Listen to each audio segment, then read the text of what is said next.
Welcome to the Author to Authority podcast. And I have back with me Mike Garrison. And the previous episode, we started to talk about, can I borrow the car?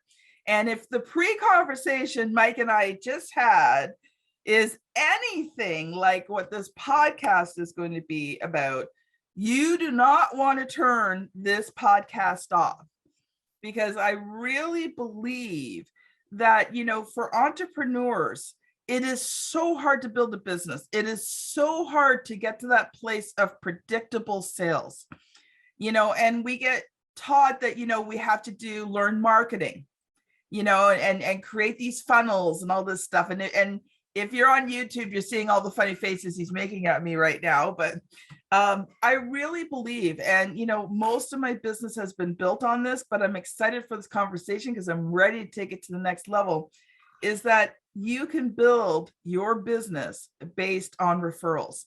And Mike is the expert, the king of teaching you how to get predictable referrals. So Mike, welcome to the show. Thank you so much. Thank you so much. I'm ready to go. Caffeinated, agitated. Let's do it. Oh, caffeine, I wish. Anyway, I have some things going on. I can no longer have caffeinated coffee, and sad face, I really miss it. Stop for a moment. Okay, we're good. Just wanted to respect that horrible. So on the last episode, Mike shared his story with you, and we really went into the risk mitigation process. Now, Mike, just take one quick moment, just the very briefest of overviews, because people can go back and listen to the previous episode, but just talk a little bit about that risk mitigation process. So it's no accident the book is going to be called Can I Borrow Your Car? Because in essence, the reason people don't get predictable referrals is they don't have a mindset of protecting other people's relationships when they do business by referral. Usually what happens is people bring a referral predator mindset into the referral process where they are there to get theirs. Now, this actually works some because relationships are forgiving, unlike the economy, right? And so the problem is this: is you have we call it the referral triad, right? You've got the person that wants the referral, the person that gives a referral, and the person that is the referral. The person who's giving has the most risk and the most opportunity. But the way that you deal with the risk so that you lower your risk and increase your opportunity is through structure and systems and a giving mindset. So that's kind of the overview. Okay, mind blown again. So that's just a small taste of what the first episode is about. And you haven't listened to it, I recommend it. It's the one right before this one, because Mike lays an incredible foundation. He explains the Can I Borrow Your Car principle. He goes into the risk mitigation in a lot more detail. So, if you haven't listened to that, stop, go back, listen to that first, because that's going to give you a foundation that's going to help you take what he's going to share with us next and really apply it to your business and start to see those results and referrals that you want.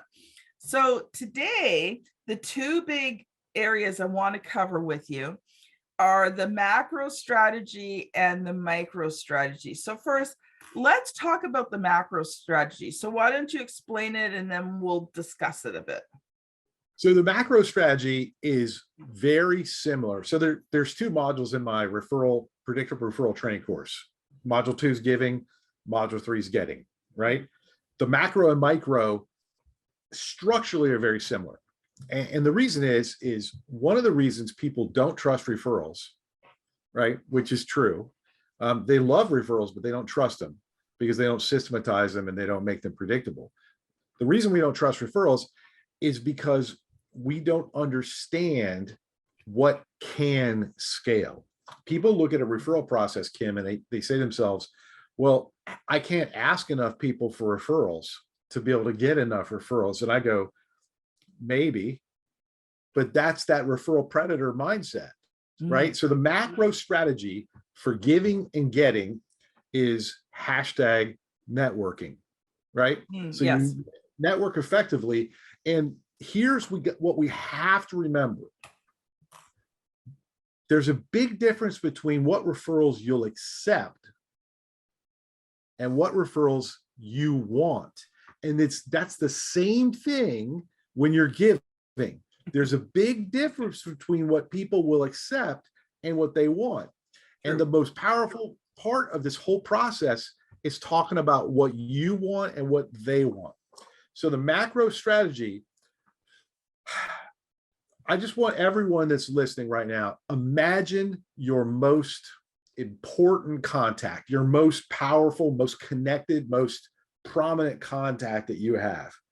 I'm thinking of several relatives and friends that are multi-millionaires, and you would have zero chance of getting to meet them if you weren't introduced to them before they were in the market for your product and service.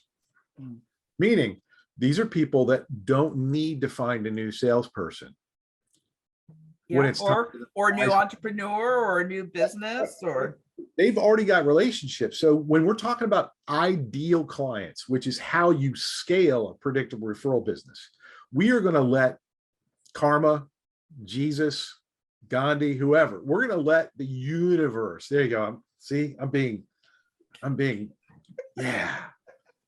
yeah, it's beautiful, isn't it? Whatever term you want to call it. Yeah. So like referrals are going to happen. So we're going to trust that if we are doing the right things consistently within a measurable system, that we're going to get what we'll accept. And we're going to take our efforts and we are going to scale what we want. And so here's the deal. Macro strategy is we take what referrals beat everything on. By referral, I can get appointments with ideal prospects when they would not talk to a salesperson about buying anything. I can be referred at the top of the funnel. The real problem in sales is people don't understand a complete sales process. People are trained and then manipulated or marginalized into being order takers. And when you're an order taker, your business will never scale. You have to get to the top of the funnel. And so what do? So let's look at the macro strategy. The macro strategy is we leverage social, right? One way not to leverage social is to only meet with one person at a time, on or offline, right? So I'm going to stop you there for a second because I sent Mike a copy of my Author to Authority book. So this just really kind of ties in. One of the things that, I talk about in becoming that authority, right, is scaling your business where you go from that one-to-one model to the one-to-many model. So that's just really cool. Keep going. I just had to say that. Well, you have to. Like, why do referral groups work? I generally don't advise joining one. Okay. And there's a lot of reasons, but why do referral groups work? That same principle. So you're leveraging your time. And so yes, my target market is financial advisors. I work with other business owners, but they got to make a lot of money off of transactions, right? Because that's the people that I help. And with financial advisors, the number one referral source for financial advisors is their clients. But usually the referral, and it's just trash, hashtag trash. The general referral strategy is to either be passive aggressive and go like, I really love referrals, and just, hint, wink, wink, nudge, nudge. Or to be a referral predator and like a professional nag. Hey, Kim, who do you know who, right? Asking these asinine little technique questions. So the macro strategy is identify who you want to work with in the next year. And I'm going to challenge everyone listening. If you can't show me a list of all your ideal clients that you've already identified that you want to work with in the next year or two, you are not in sales. All right. I want to stop you right there because I know you can keep going on. You and I talked about this before, and I only have one question for you. How do you figure out the names of these people? Like, I don't know who I don't know. So that's the macro strategy. All right. So the macro strategy number one is, do you like, and this is a mean question I ask everyone, right? And it's why I don't accept coaching clients until they've done a consulting project with me. Mm-hmm. Like you can't go on retainer until I'm convinced that you're actually going to win races. Because time is money, right? Yes. And so one of the big questions I ask is, what sales training have you had? Generally, the people with more sales training, which you usually find in the business to business community, generally those people are much better at not wrecking the car. Yes. Because they don't approach a home remodeling project with only a hammer. Yes. So they understand how to prepare for meetings. They understand how to conceptualize. So I'm just saying, its first step is, do you have sales training? If you don't have sales training, and I got a zillion books right here, read books on sales. In the book, we're going to have a resource list, and you'll be able to see all the ones that I recommend, right? But sales. The second thing is, I've already read one of the books on the list. Yes, you have. Oh, wait, I see it. Selling from the heart, right? And that's a good. So selling from the heart. So here, Larry, here comes your plug. Okay.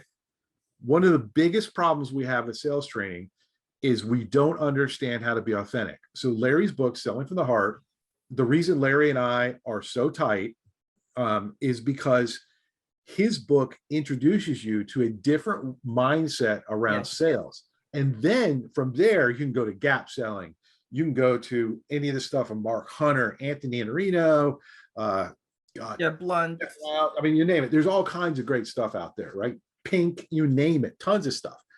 But if you don't have the mindset right, you won't be able to be. And if you want to be by referral, you dang well better read Selling from the Heart so that you aren't wrecking the car.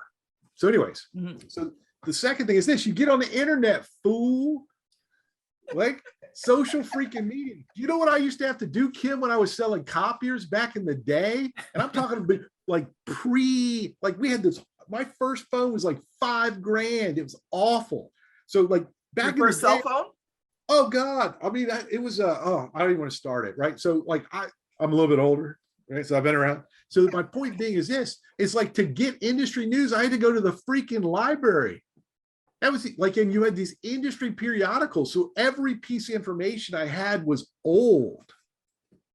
Now I can get on the interwebs and I can find out all kinds of stuff. Like research is at the top.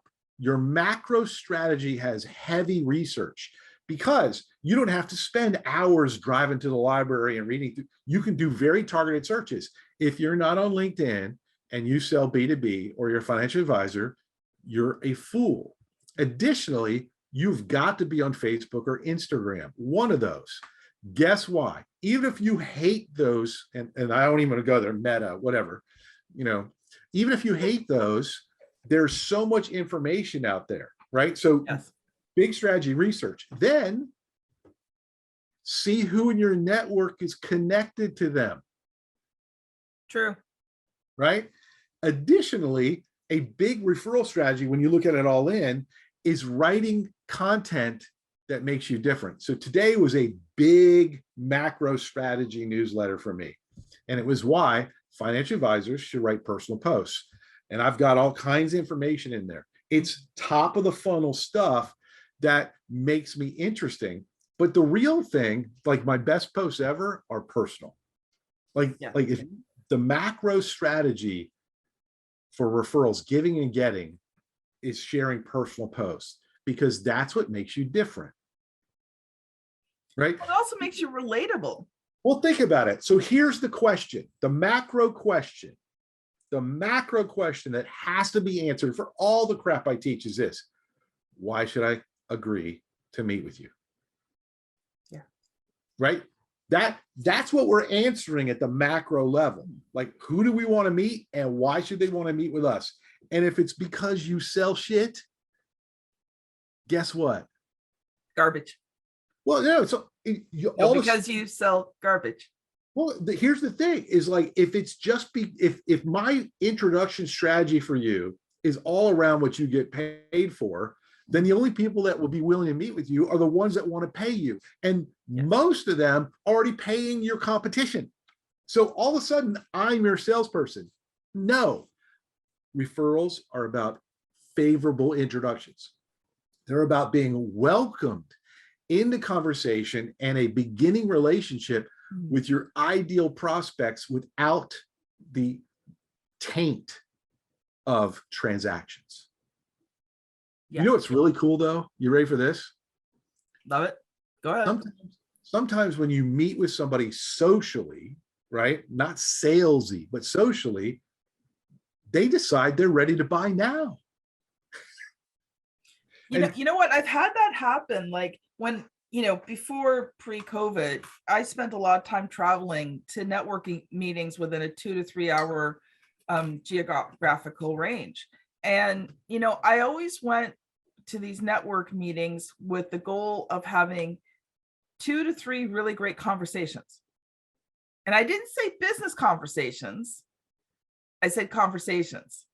And, I'd always go with the point of just getting to know people. I mean, obviously, I have a good, strong introduction. From the moment people meet me, they know who I am, what I do. But the goal of the conversation was never to sell.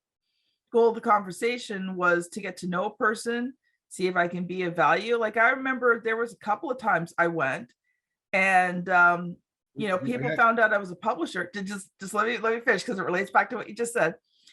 And, they would start asking me questions. So we'd have this lovely conversation. And they're like, can I ask you some publishing questions? And I'm like, yeah, sure. And I answered all the questions.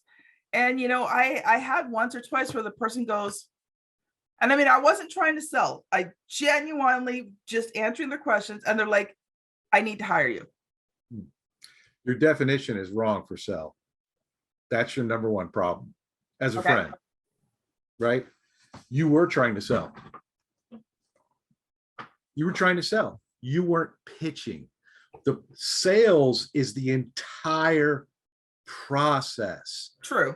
What the greatest weakness I see in my clients and in my network, and the thing that we're going to work on the book is we're going to teach people that definitions have power, right? And when you restrict sales for something it's not, which is only asking for business or pitching, that's the number one problem on LinkedIn, on any social media. It's the number one problem in referral groups. And it's why so many of you suck at referrals.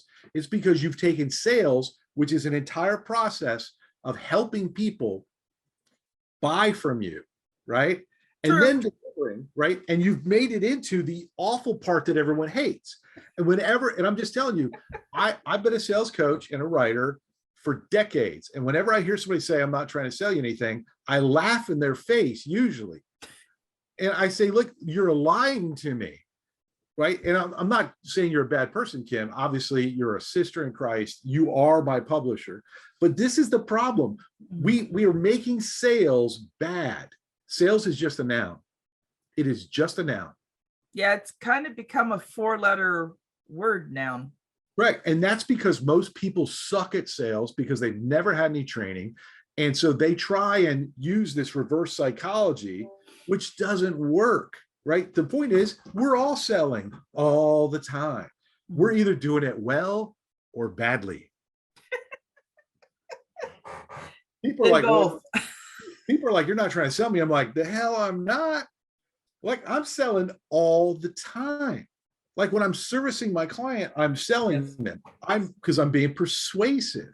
But persuasion is not asking all the time.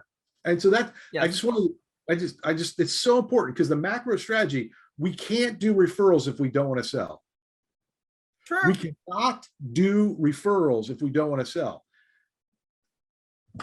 Yeah. Yeah. You're right. Like I was looking at that differently. For me, see, I have different terms for things, right? So for me, when I'm out networking, that I consider that prospecting, but it's not the sales yet. So yeah, different. Yeah, I get what you're saying. Yeah.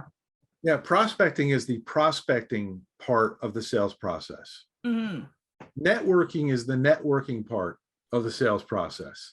Pitching is the transactional part, right? Yeah. And then, like, when you look at referrals, you have to embrace not only the entire sales process, you also have to look at the buying process. How does your client think when they're buying? And then you have to look at customer delivery, because a referral process that doesn't focus just as much time on giving and taking care of is just another referral predator, right? So you want to head into the micro? Have I blasted you enough on macro?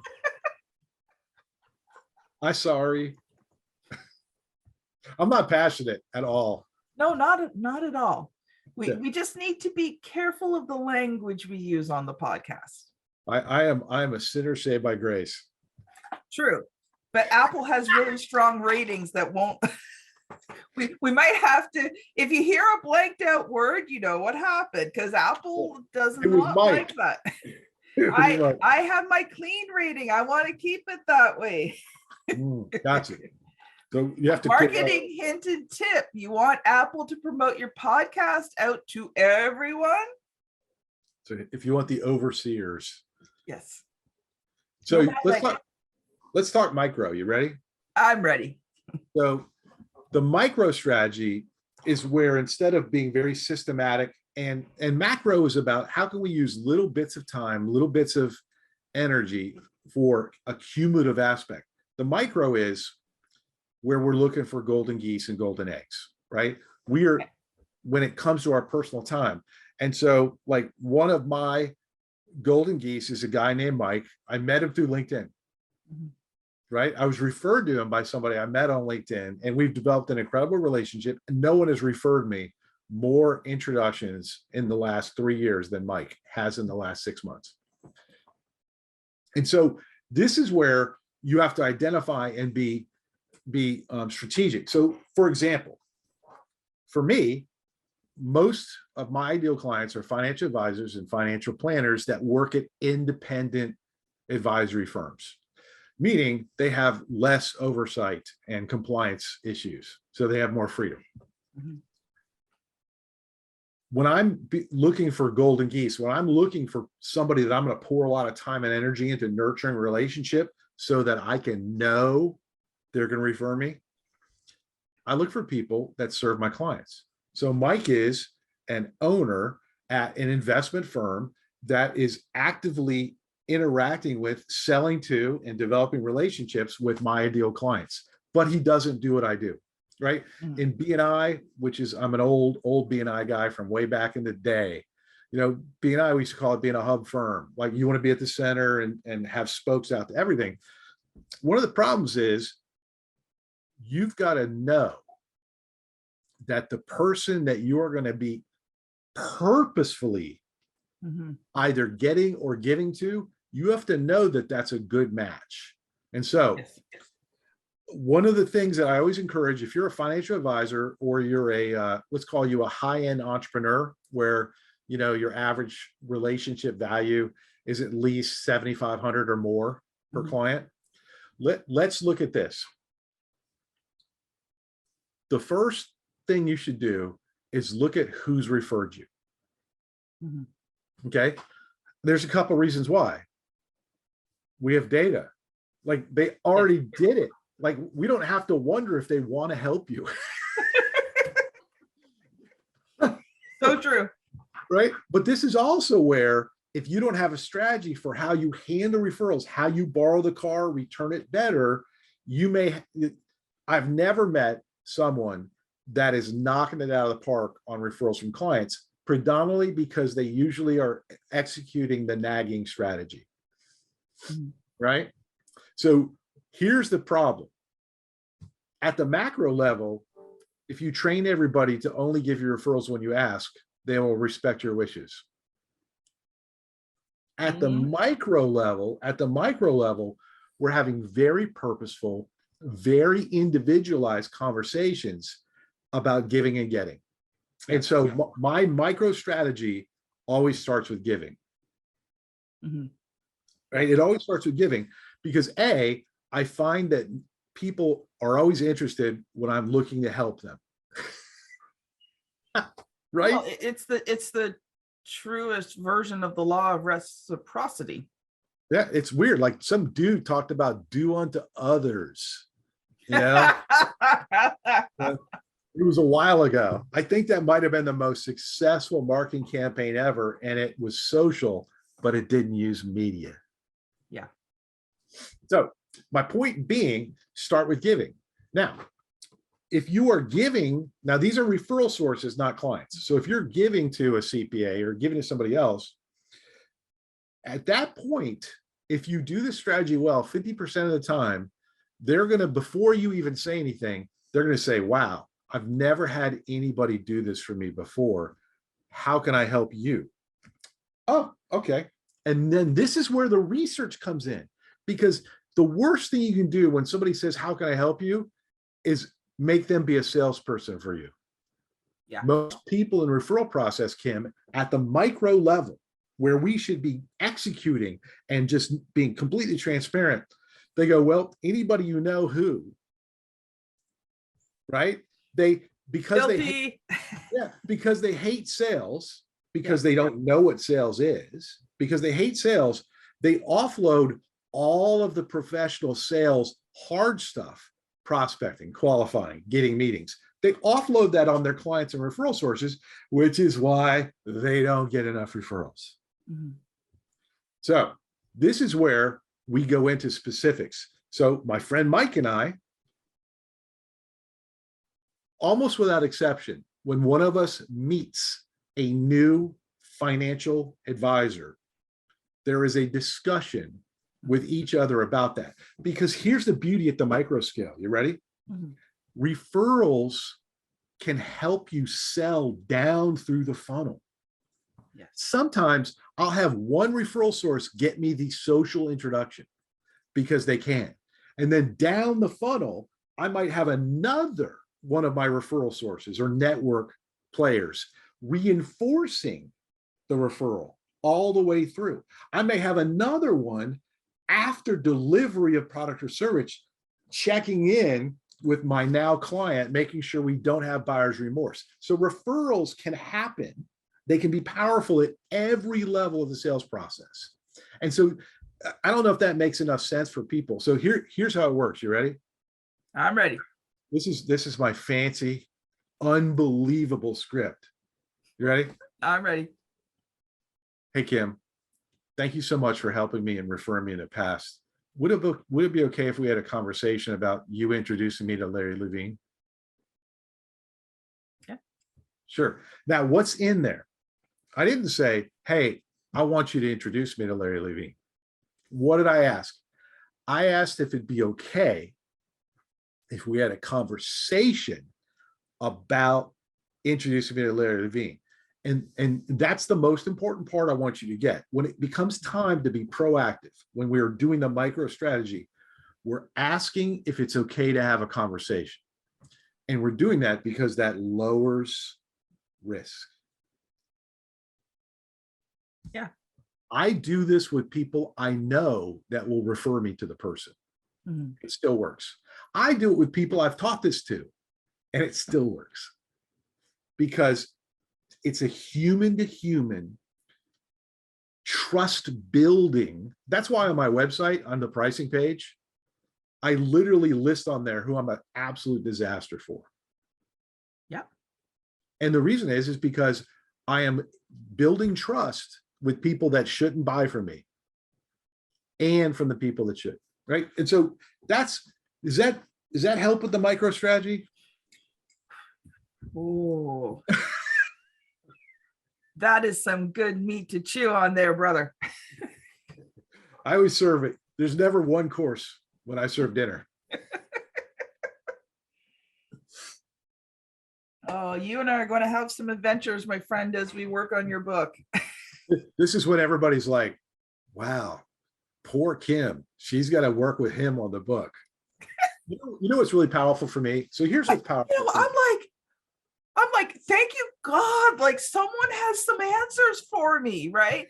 Like this is the thing. Like, people don't realize one of the reasons why I have loved being a publisher, and it's something people never think about, Do you know how much free education, you know how much free business education I have gotten since I've started this business? Oh, and some of it was good. Yeah, some of it was good. Actually, no, some of it was excellent. Yeah. Almost everything I've learned from my clients has been good, but there are lessons that were excellent. You know, working with Larry on his book No was empty suits. was a culmination of years fighting myself. And finally having someone of Larry's character say, you know, it's okay to be you. Nobody else can. You know, I worked with a Canadian Olympic coach, Ram Nair, right? And you know, the lesson there was that you know, I can do anything I want to do. If I'm willing to pay to the be the price. person who's willing to learn to accomplish it. And Yeah. and I was like, yeah, I am, right? You know, so it's an incredible thing for me as a publisher. You know, when I say my mind's blown, it's because, you know, I am now seeing the possibilities for the next level, and it's exciting. So, you know, everyone else can say, oh, poor Mike has to work with Kim. I'm like, oh, thank you, Lord, I get to work with Mike. Well, I wish that more people, no. It's similar to why I'm a coach, right? You know, but I think one thing that would be really important for the people listening to understand, and this is a shameless promotion of you and your business. The people that should be hiring you are people that know they have a story, right? That are connected to their business. They're not just doing it to make money. They're connected to it for a purpose and a reason. The challenge is, and this is like, I've helped write a book before. I've been featured in books. Like I've done this thing before, and life's too complex right now for me. And so when I got introduced to Kim, what I was looking for is someone that would take the anxiety about getting the book done and having it reflect what I really was trying to say.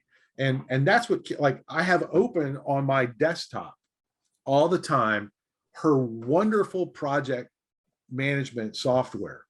And I show it to people all the time. Like literally on my iPad.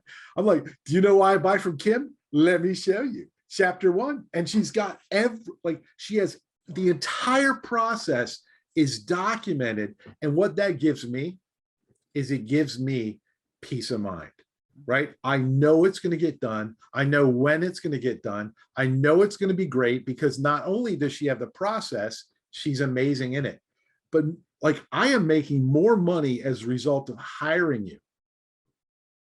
Wow, that's cool. Like I have gotten more referrals since you and I first started talking in December about trying to schedule an appointment when you're on vacation. I've gotten more referrals in the past 2.5 months because I know the book's coming out and I have less anxiety about that. And I have more energy.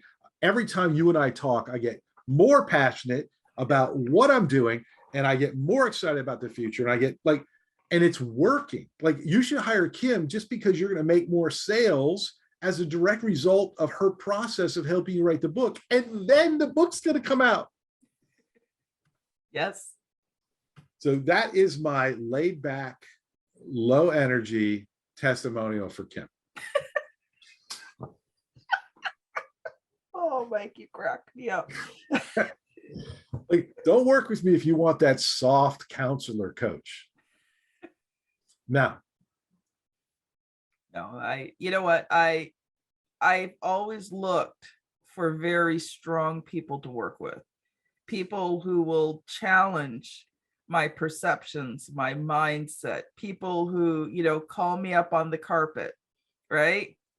People who see when I'm just trying to flub through it. sound like my People clients. who see when I really don't want to answer the question. You know what the beauty is my clients call me on the carpet. It's one of the greatest things about the way that I coach is I tell my clients, please if I make a mistake, you need to let me know right away, because all I care about your results. Yep. I'm not trying to be right. Yep. Well, I'll make you a promise, Mike. I accept your promise. Because I know what it is. I have no problems calling you up on the carpet during this process, because we are going to get this book done. And if you're interfering with it, I'm going to let you know. That's why I hired you, because that was what I needed. Well, Mike, we are out of time. Shocking. So, Mike, if people have enjoyed this today, if their mind is now spinning, what is the best way to connect with you? So I know you're on LinkedIn and you publish a lot there, so people can find you, Mike Garrison, Garrison, on LinkedIn. But how else can people connect with you? Like, if they're like, okay, I may not be a financial advisor, but I really need to learn from this man. So you can always email me at mike@valuesbasedmindset.com. I would recommend that you check me out on LinkedIn, strictly because I've got over 100 articles and thousands of posts, all about referrals, all about essentialism, all about being a good human being. And I think that one of the greatest things you could do as a prospective client of mine is look at how much I've given you to figure out whether or not you like me before you talk to me. True. Which is what the book's about as well. I mean, the upcoming book is yet another way for people, without having to go all in and spend an hour with me or hire me. You can spend $15 on a book and you can get a lot of the skeletal, the skeleton of it. The foundation laid. But LinkedIn is, I spend a lot of time on LinkedIn, right? And LinkedIn, direct message me, just make sure you let me know who you are. That you listen to the podcast. Yeah, don't talk to me about 10 timesing my business. I will delete your request. Yes, spam not allowed. Yeah, search spam a lot. Ugh, brutal. Well, Mike, all I can say is that it has been a total, complete, wonderful privilege to have you on the podcast. I'm deeply honored that you have spent this time to invest in not only in me, but in my listeners as well. So thank you guys so much for listening. If you have enjoyed this podcast, if this podcast has made a difference in your life or your business, would you do something for me? I don't ask this very often, but I think these 2 episodes have been incredibly powerful. Can you share it out? Can you let people know what you've learned, and let them know that the Author to Authority podcast cares about you and your business? So this has been Mike Garrison and Kim Thompson-Pinder on the Author to Authority podcast. Thank you so much for listening, and we'll see you on the very next episode. Bye now.